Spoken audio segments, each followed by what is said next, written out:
Sir 'Manchu Vishnu' గారి 'కన్నప్ప'కి సంబంధించి social మీడియాలో ఒక వార్త చక్కర్లు కొడుతుంది సార్. అంటే మొన్నటి వరకు దీనికి సీక్వెల్ ఉంటుందేమో అన్న చర్చ జరిగింది. ఇప్పుడేంటంటే ప్రీక్వెల్ ఉండబోతుంది అని జెప్పేసి ఒక చర్చ జరుగుతుంది. ఆల్రెడీ ఒక డైరెక్టర్ సంప్రదించాడు. 'కన్నప్ప'కి సంబంధించిన ప్రీక్వెల్ స్టోరీని కంప్లీట్ చేశారు. 'మంచు విష్ణు' గారికి కూడా ఇది నచ్చేసింది. తొందరలో పట్టాలెక్కబోతుంది అన్నట్టుగా వార్త ప్రచారం ఉంది. నిజంగా ప్రీక్వెల్ తీసే స్కోప్ ఉందా ఈ సినిమాకి? ఉంటే ఏ విధంగా ఉంటుంది? మరి ఈ ప్రచారం అవుతున్న ఈ వార్తలు నిజమవుతుంది. దీనికి సంబంధించి మీరేం చెప్తారు సార్? అంటే 'కన్నప్పకి' ప్రీక్వెల్ తీయటం అంటే మహాభారతాన్ని తీయటమే. అంటే మహాభారతం తీసేటువంటి పథక రచన ఏమన్నా మంచు విష్ణు గారు చేస్తున్నారా అనేది చూడాలి. అంటే 'వీరార్జున' అనే పేరుతో తీయాలి సినిమా. 'వీరార్జున' అనే టైటిల్ ఒకటి గతంలో చిరంజీవితో సినిమా తీయాలని సుబ్బరామిరెడ్డి గారు అనుకున్నారు. కానీ అది ముందుకు వెళ్ళలేదు. అదే తిక్కవరపు సుబ్బరామిరెడ్డి గారు అనుకున్నారు. కానీ అది ముందుకు వెళ్ళలేదు.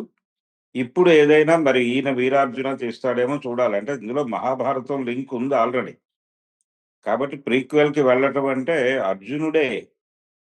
అర్జునుడే కన్నప్పగా అవతరించాడు. అవతరించిన తర్వాత ఆయనలో అంటే శ్రీకృష్ణుడు అండతో యుద్ధం గెలిచాను అని చెప్పి అనుకోవడం మానేసి, తన వీరత్వం వల్లనే కురుక్షేత్రం గెలవగలిగాం అనేటువంటి అభిప్రాయంతో అర్జునుడు ఉండటం వలన ఆయన ఈ జన్మ ఎత్తాడు. ఈ జన్మ ఎత్తిన తర్వాత అందుకని అంటే కృష్ణ తిరస్కారమే దైవ తిరస్కారంగా మారి నాస్తికుడిగా మారాడు. ఈ నాస్తికత్వంలో నుంచి ఆయన తిరిగి ఆస్తికత్వంలోకి రావటం అనేది మనం చూసాం దీనిలో. అంటే ఈ నాస్తికత్వం పోగుపట్టడానికి కారణం మహాభారతం నుంచి లీడ్ ఉంది అని చెప్పి అక్కడి నుంచి లీడ్ తీసుకుని మహాభారతము అర్జునుడు పుట్టుక దగ్గర నుంచి మొదలుపెట్టి ప్రీక్వెల్ తీయాలి. అంటే ప్రీక్వెల్ అనేది 'వీరార్జున' అనే టైటిల్‌తో వస్తే రావాలి. కాబట్టి మహాభారతమే తీయాలి. అర్జునుడి కథ అంటే మహాభారతమే. ఆయన కర్ణుడితో యుద్ధం చేయుట, ద్రోణాచార్యుడు, ఈ వ్యవహారాలన్నీ ఉంటాయి. అంటే చాలా పెద్ద స్కేల్ సినిమా అవుతుందది. నిజానికి ఇవన్నీ మాట్లాడుతున్నారు గానీ మోహన్ బాబు గారికి ఒక డ్రీమ్ ప్రాజెక్ట్ ఉంది. ఆ డ్రీమ్ ప్రాజెక్ట్ గురించి ఎందుకు మాట్లాడట్లేదు మంచు విష్ణు గారు అంటే ఈయన ప్రీక్వెల్‌కెళ్ళి మహాభారతం తీయటం అనే పని పెట్టుకుంటాడా? లేకపోతే మోహన్ బాబు గారికి ఒక డ్రీమ్ ప్రాజెక్ట్ ఏంటంటే ఆయనకి రావణ పాత్ర చేయాలి అనేటువంటి ఒక కోరిక ఉంది. చాలా మందికి తెలియదు గానీ చాలా కాలం క్రితం ఆయన చెప్పాడు ఓపెన్‌గా. రావణ పాత్ర చేస్తూ ఒక పౌరాణిక చిత్రం తీయాలి అనేటువంటి ఒక కోరిక ఉంది నాకు అని చెప్పుకున్నాడాయన.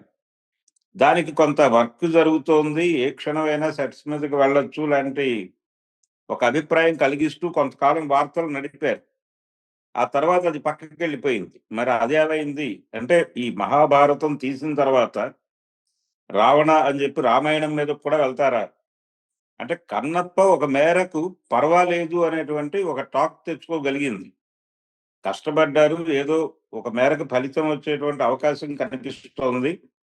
సినిమా ఓకే అని ఒక 40 మార్కుల వరకు వేశారు జనాలు. దాంతో ఇప్పుడు పూర్తిగా పురాణాలన్నిటిని మేము సినిమాలు తీసేస్తాం అనేటువంటి ఒక ప్రోగ్రాంలోకి ఎంటర్ అవుతున్నట్టుగా కనిపిస్తోంది. ఆ ప్రయత్నంలో భాగంగా వచ్చిన ప్రకటనే ఇది. ఇందాక మీరు చెప్పినటువంటి ప్రీక్వెల్. ప్రీక్వెల్ అంటే నథింగ్ బట్ మహాభారతమే. అంతకుమించి ఏమీ కాదు.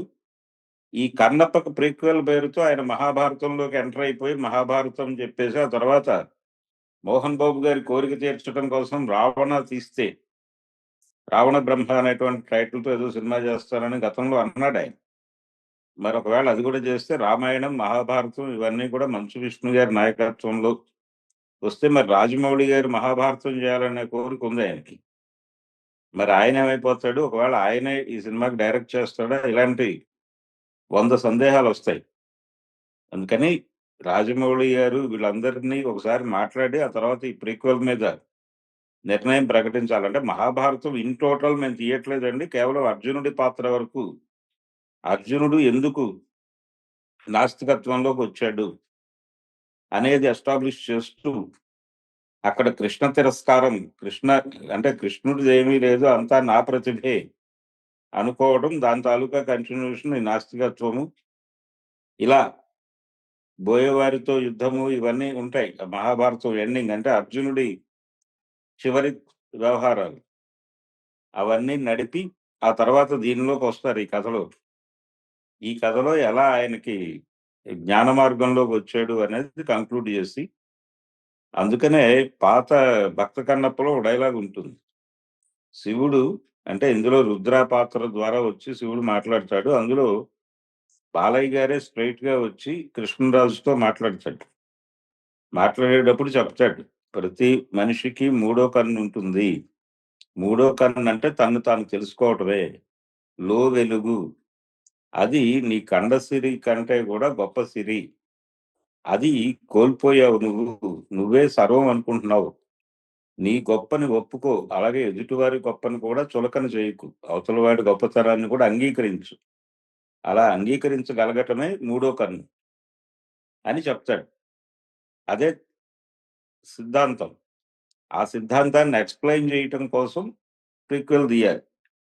మేబీ అలా 'వీరార్జున' పేరుతో ఒక ప్రీక్వెల్ తీసి మహాభారతంలోకి ఎంటర్ అవుతారేమో చూద్దాం. ఈ సినిమాకి సంబంధించి ఇంకో న్యూస్ సార్. ఈ సినిమాని కూడా పైరసీ వెంటాడింది. హెచ్‌డీ ప్రింట్ లీక్ అయిపోయింది. దీని పట్ల విష్ణు గారు కూడా స్పందించి హార్ట్ బ్రేకింగ్, మనసు ముక్కలైపోయింది, తట్టుకోలేకపోతున్నానంటూ ఒక ట్వీట్ కూడా చేయడం జరిగింది. సో, ఇప్పుడు అది కూడా సినిమా పైన ఇంపాక్ట్ చూపించే ఛాన్స్ ఉందా? ఒక వేడుకోవడం తప్పితే వేరే ఎవ ఆప్షన్ లేదని చెప్పారు. ఎవరి మనసు వికలం కాలేదండి. ఇప్పుడు ఈ మధ్య కాలంలో ఏ సినిమా మనసు ముక్కలు కాలేదు. రిలీజ్ అయిన ప్రతి సినిమా షో కంప్లీట్ అయిన గంటలో హెచ్‌డీ ప్రింటే మార్కెట్‌లోకొస్తోంది.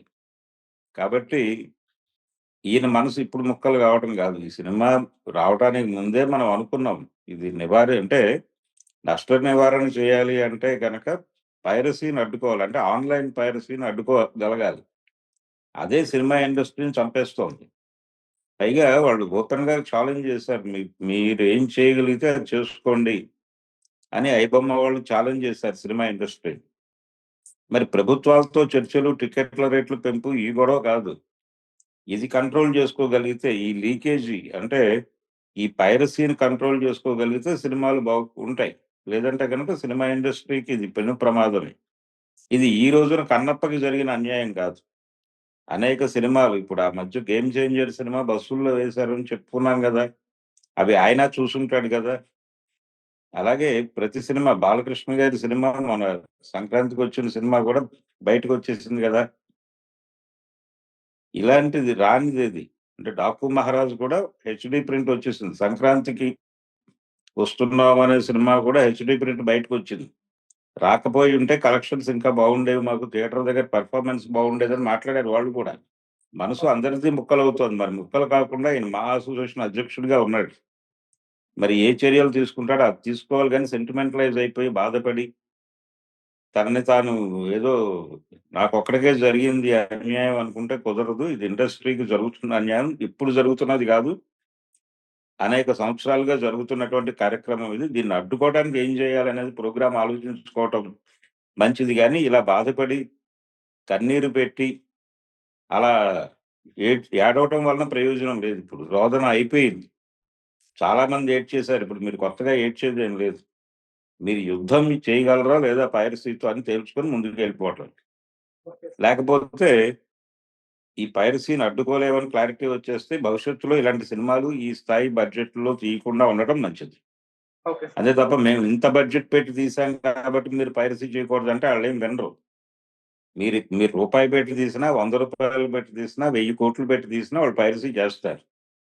అందుకని మీరేదో కష్టపడ్డారు, మీరు బడ్జెట్ పెట్టారు, మీ ఇంట్లో డబ్బులు పెట్టారు, లేతే అప్పులు తెచ్చి పెట్టారు అవన్నీ వాళ్ళకెందుకు?